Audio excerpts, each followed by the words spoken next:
Sriram, Jayaram, Jayaram. February 6. Nama, self-surrender and realization of God. Complete self-surrender is the only means for realizing God. Such self-surrender is best achieved by Namasmarana or constant remembrance of Nama. Remembrance and forgetting are both properties of the mind, not of the body. Besides, they are both involuntary. They are both devoid of doership or ego, since there is no bodily action involved. Namasmarana is, in this sense, not done, it gets done by the grace of God or the Guru. Consequently, Namasmarana is most effective in surrendering oneself to God.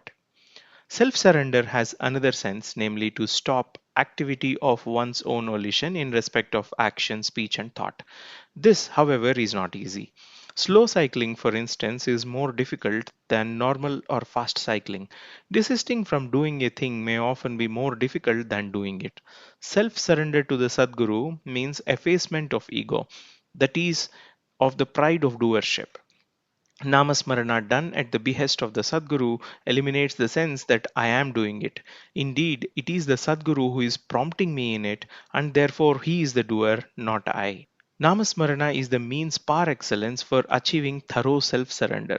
In the Bhagavad Gita, the Lord asks Arjuna, simply surrender yourself to me. Now, such surrender is not possible without first eliminating body consciousness. Attachment for worldly grandeur and realization of God do not go well together. It was therefore that Shri Krishna directed Uddhava to retire into solitude and meditate on Nama if he was really keen to attain him. This means that God is not attainable unless one turns one's back on the world and its lures. The laws for attaining God differ from those applying to acquisition of worldly things.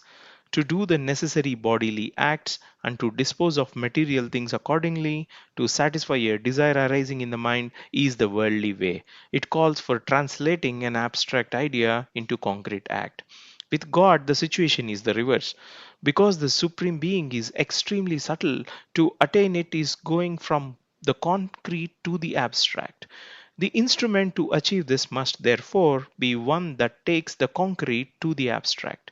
Nama, being physical on the one end and close to the subtle on the other, is the one such instrument. Sriram, Jayaram, Jai Ram.